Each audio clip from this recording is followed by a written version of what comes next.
Salut à tous les amis, c'est Aiken, j'espère que vous allez bien. Aujourd'hui je vous retrouve pour une nouvelle vidéo qui est comme la vidéo que j'ai postée lundi il me semble, une avant-première de ce qui sera proposé en live ce vendredi sur Twitch à 21h30. Ne vous inquiétez pas, si vous n'avez pas Twitch, vous pourrez toujours regarder le live. Si vous n'avez pas de compte, il suffit juste d'aller sur ma chaîne Twitch et vous pourrez regarder comme tout le monde. Ou alors, si vraiment vous ne pouvez pas du tout, la vidéo sera postée lundi 31 octobre à l'occasion d'Halloween pour tout le monde. J'espère que cette vidéo vous plaira. C'est une histoire très morbide. Personnellement, elle m'a un peu retourné l'estomac. Il se passe vraiment des événements horribles. Je ne vous en dis pas plus. Si la vidéo vous plaît, n'hésitez pas à liker la vidéo et à vous abonner à la chaîne. N'hésitez pas à me dire ce que vous en avez pensé dans les commentaires ou à m'envoyer un petit message sur Instagram. Et je vous laisse découvrir cette vidéo.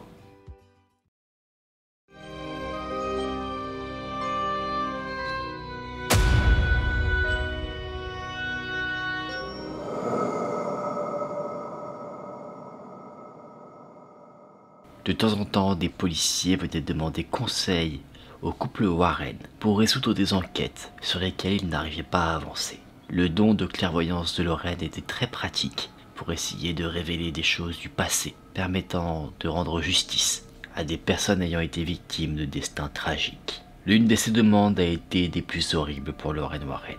Un policier lui a demandé son aide concernant une affaire atroce. Le corps à moitié dénudé d'une femme au foyer de 27 ans avait été retrouvé sur un terrain vague. En 19 ans de carrière, ce policier, Carl Anderson, n'avait jamais rien vu d'aussi horrible. Lorraine Warren hésita avant d'accepter cette affaire, car à chaque fois qu'elle aidait à résoudre une affaire de meurtre, elle s'en trouvait à chaque fois très troublée, mais profondément affectée par la mort d'une jeune femme. Lorraine Warren en conclut qu'elle n'avait pas le droit de refuser, et qu'elle devait aider la police à rendre justice à celle qui avait perdu la vie. Cette jeune femme s'appelait Emma Johnson. Elle avait une enfant de 2 ans. Elle était mariée à un homme qui possédait une petite épicerie et qui prévoyait de monter une chaîne de magasins du même genre. Le soir du drame, elle travaillait dans l'épicerie de son mari et la police avait pour seule piste le fait qu'elle avait été enlevée. Le couple Warren fut invité à se rendre sur la scène de crime. L'inspecteur Anderson leur montra une photo de la victime, une jeune femme aux cheveux blonds, aux grands yeux bleus et au sourire timide. Mais malheureusement, sur la scène de crime, ce terrain vague où il y avait des vieilles carcasses de voitures rouillées, de la boue et des rats qui disparaissaient à la vue du couple de démonologues, Lorraine n'arrivait à rien, aucune vision, aucun signe, rien du tout. L'inspecteur Anderson fut quelque peu déçu que Lorraine Warren ne puisse pas l'aider davantage à ce moment-là. Mais c'est plus tard, dans la nuit, alors que le bruit du tonnerre réveilla Lorraine Warren, que tout se présenta devant elle. Lorraine se leva et alla à son bureau. Elle ne savait pas pourquoi elle agissait ainsi. Elle se contentait de suivre son inspiration.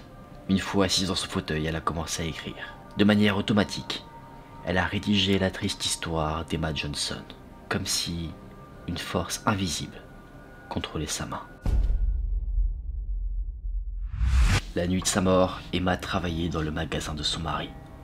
Lui faisait une pause après avoir passé toute la journée derrière le comptoir. Tout se passait normalement. Les clients habituels étaient passés au magasin.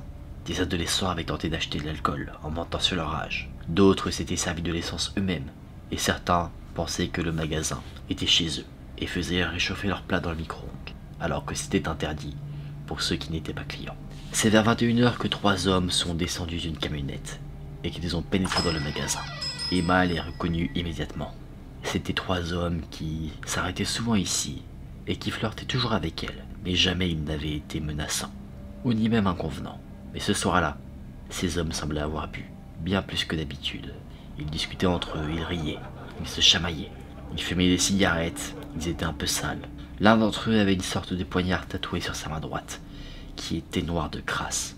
Ils ont acheté un pack de bière, et le plus grand des hommes a demandé si Emma n'avait pas peur de rester toute seule dans le magasin, une fois que la nuit était tombée. Emma lui répondit assurément que tous les clients étaient toujours très charmants avec elle, et l'homme a déclaré que s'il avait une copine aussi jolie qu'elle, il ne la laisserait pas traîner seule comme ça. Les 3 hommes ont ricané, ce qui a permis à Emma de voir leurs dents abîmées, les cicatrices qu'ils avaient sur leur visage, et leur mauvais regard. L'un des hommes a essayé d'attraper Emma par le bras.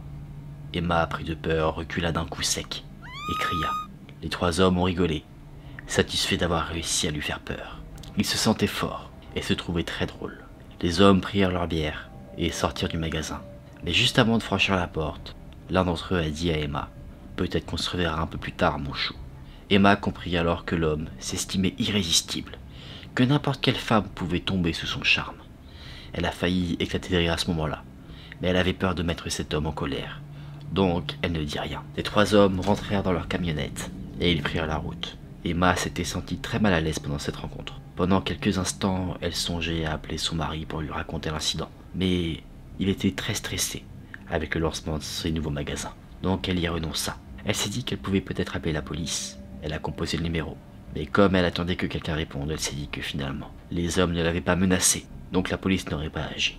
D'autres clients sont venus dans le magasin cette nuit-là. Et au fur et à mesure du temps, Emma a relativisé sur ce qui lui était arrivé. 3 personnes ivres ont voulu faire les malins. Et elle avait fait une histoire de quelque chose qui n'était rien. À 22h30, les 3 mêmes hommes poussèrent la porte de l'épicerie. Mais cette fois-ci, ils étaient encore plus alcoolisés. Emma le devinait facilement. Les hommes titubaient. Et ils la regardaient d'une manière déplaisante. Elle a voulu tout de suite courir vers le téléphone, mais il était trop tard. Le plus grand des 3 hommes se précipita devant elle, et il arracha le téléphone du mur, le cassant sur le cou. Emma tourna rapidement la tête. Elle regardait le parking, dans l'espoir de voir un client arriver, qui aurait pu la sortir de cette mauvaise situation. Mais avant qu'elle ne puisse voir quoi que ce soit, un coup de poing s'abattit sur son visage, et elle tomba inconsciente. Les 3 hommes emmenèrent Emma dans la réserve, et ensemble, ils ont abusé d'elle, chacun leur tour, l'assommant de coups de poing dès qu'elle semblait reprendre conscience.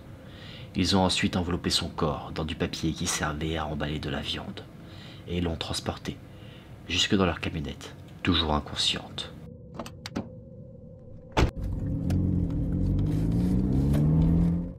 Ils l'ont emmenée, loin, car ils savaient que des employés allaient bientôt arriver pour prendre la relève d'Emma à son poste de travail. Ils sont allés sur le terrain vague, là où l'inspecteur Anderson avait emmené les Warren, près d'une rivière. Durant le trajet, les hommes ont continué à boire. Ils ont fumé, et dès qu'ils sont arrivés là où ils voulaient être, ils ont jeté le corps d'Emma sur le sol. Le plus grand des hommes alluma une longue cigarette, et il s'amusa à brûler la poitrine de la jeune femme, qui était nue, à plusieurs reprises. Hilar, il se mit à genoux, dans la boue, et il a commencé à lui brûler tout le corps, trouvant l'idée de la faire souffrir follement drôle. Ses amis l'ont imité. C'est là que Emma, dans la souffrance, a repris connaissance et s'est mise à hurler. Aussitôt, le plus grand des hommes lâcha sa cigarette et a passé ses mains autour de sa gorge. Il voulait l'étrangler, et ses amis l'encourageaient. Une fois qu'Emma avait perdu la vie, les 3 hommes ont encore une fois abusé d'elle, et ils ont abandonné son corps, sur ce terrain vague, sans l'ombre d'un remords. Après que Lorraine Warren avait fini d'écrire l'histoire d'Emma sur sa feuille de papier, elle a immédiatement téléphoné à l'inspecteur Anderson. Il devait être 4 heures du matin. Mais elle savait qu'elle ne le dérangerait pas, parce qu'il serait heureux d'enfin savoir ce qu'il s'était passé. Comment était décédée Emma Anderson? Curieux, l'inspecteur a demandé comment elle avait fait pour savoir tout ça. Lorraine Warren lui a expliqué qu'elle avait précédé à de l'écriture automatique, et elle a décrit les événements de la nuit du meurtre. Comment étaient les 3 hommes, avec quelques détails physiques, notamment les poignards tatoués sur la main d'un des hommes, la camionnette. Et une fois qu'elle avait fini de raconter cette histoire horrible, Lorraine se mit à pleurer de soulagement, car elle savait que la mort d'Emma Johnson ne resterait pas impunie. Et effectivement, quelques jours plus tard, les 3 hommes que Lorraine avait si justement décrits furent arrêtés, jugés et condamnés pour meurtre, suite à leurs aveux après leur arrestation. Salut à tous les amis, c'est Aiken, j'espère que vous allez bien. Aujourd'hui, à l'aide d'un interrupteur, le réservoir de sa voiture. La conductrice, naturellement, se dit que ça y est, c'est le moment de payer.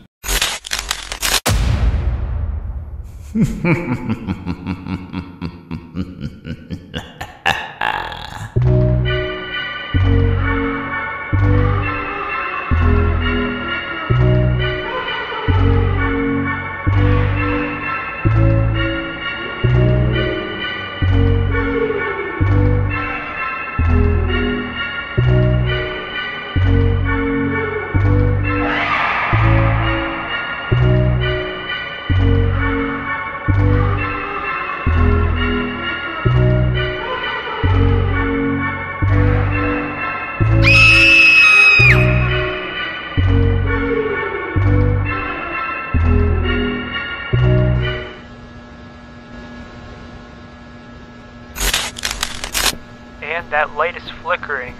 That is not a good sign. What happened there? Oh, what the?